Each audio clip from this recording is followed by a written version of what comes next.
A very good morning and hi to our lecturer, Madam Ros Aniza binti Niat.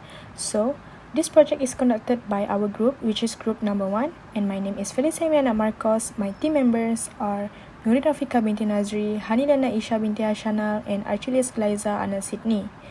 These experiments aim to compare the effectiveness of each fertilizer treatment in enhancing microalgal growth. Firstly, we took a dechlorinated water and added into a beaker that is already put on the stirring hot plate. Then we switch on the button to start the heating process.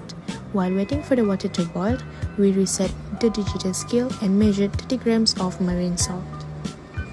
We gradually add the marine salt to the beaker while stirring it continuously until it completely dissolves. Once it's done, we take a towel and slowly pour it into the tank.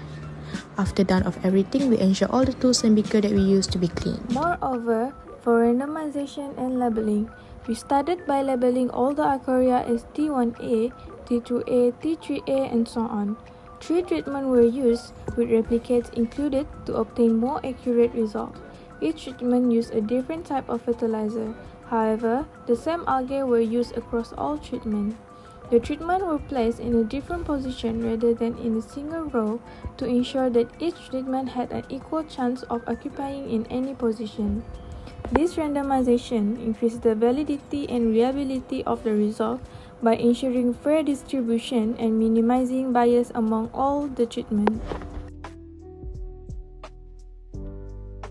These steps show the upscaling technique of microalgae culture. We start with a healthy starter culture that has a green color. Then, the algae is carefully transferred into a larger container filled with 30 ppt salt water. Upscaling is done gradually to reduce stress and prevent contamination.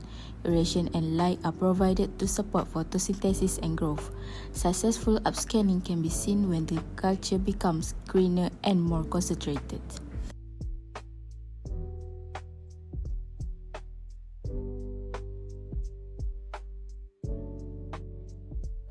Next, for fertilizer application, 2 liters of microalgae culture water was used.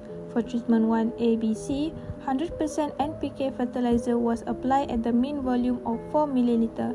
For treatment ABC, a combination of 50% NPK and 50% F2 was used, consisting of 2 ml NPK and 1 ml F2. For treatment 3 ABC, 80% of F2 and 20% of NPK were applied, which correspond to 1.8 ml F2 and 0.8 ml NPK. Each week, we refill the culture with 300 ml of salt water and 0.6 ml of NPK to maintain nutrient and support algal growth. Based on our observation, the microalgae culture show a healthy growth. The color of the culture appear bright to dark green, indicating a high chlorophyll content and active photosynthesis. As the color becomes more intense, it suggests an increase in algal density. Small bubbles were also observed on the surface and along the container walls. These bubbles are likely oxygen produced during photosynthesis, showing that the algae were metabolically active and receiving enough light and nutrients. In terms of growth, the microalgae were evenly distributed, with some accumulation on the container walls. The thicker appearance of the culture indicates an increase in biomass. Overall, this observation confirmed that the algae culture was healthy and well maintained. For the hemocytometer, we took a sample from treatment 1A and salt water to dilute the sample later. Next, using a micropipette, we transfer a small volume of mixed sample, which is algae and salt water, which allow the sample to not overfilling and avoid air bubbles.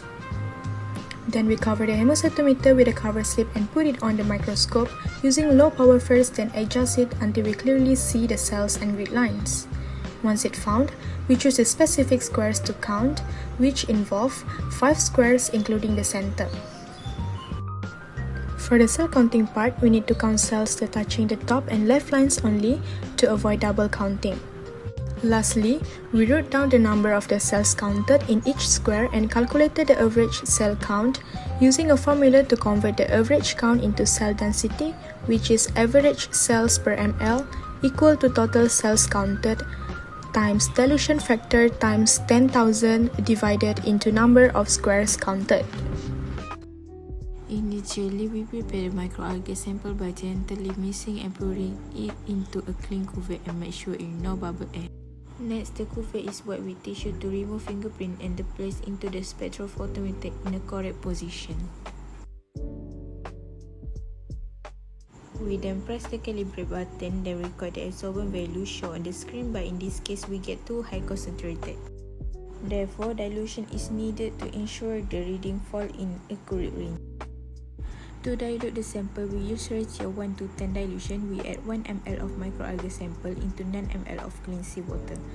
The mixture is gently mixed to ensure the cells are evenly distributed.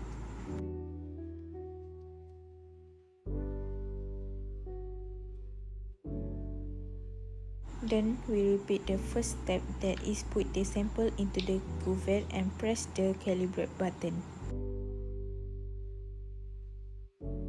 Remember to wipe the cuvette with tissue to remove fingerprint before placed into the spectrophotometer in the correct position.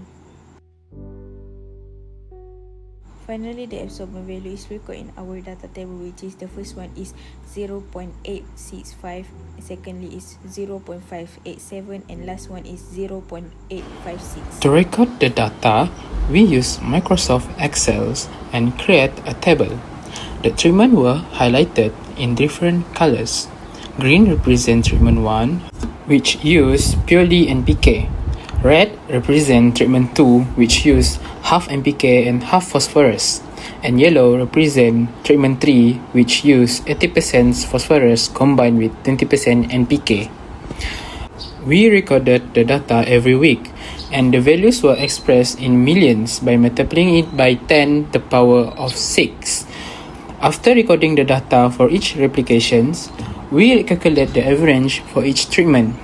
The average was obtained by adding replication A, B, and C, then divide it by the total by 3.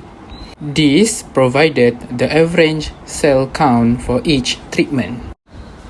Next, for weekly absorbance, we use the same method that was applied to cell count. But there was an error in the data we recorded because in week 2, we forgot to calibrate the spectrophotometer and to dilute the sample. As you can see here, the four of us take turns each week in conducting spectrophometer analysis and hemocytometer cell counting. We work on a rotational basis while consistently supporting one another throughout the experimental process. Through effective communication, shared responsibilities, and mutual assistance, we ensure that all tasks are completed accurately and efficiently. This collaborative approach reflects our strong teamwork, active contribution, and commitment to achieving the project objective together. Based on the graph, the best treatment for microalgae culture was treatment 2. As shown in the cell count graph, by week 5, treatment 2 has surpassed both other treatments, reaching a total of 8.890 million cells, while treatment 1 only reached 7.581 million, and treatment 3 reached 3.473 million.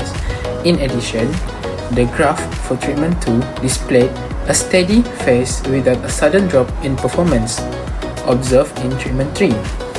By week 12, algae growth in treatment 2 was still maintained in a sustained phase. In the absorbance graph, treatment 2 also demonstrates strong growth performance, although it experienced a sudden drop in week 9. It recovered and increased in density from week 10 to week 11.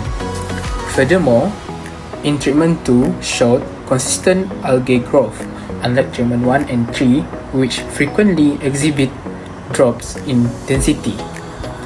The reason treatment 2 achieved the best performance in algae growth was due to its fertilizer compositions of 50% NPK and 50% phosphorus. With a balanced fertilizer content, biomass productions and cell health were maximized. Additionally, the extra phosphorus enhance energy productions and accelerate cell divisions. That's all from us. Thank you for watching, everyone.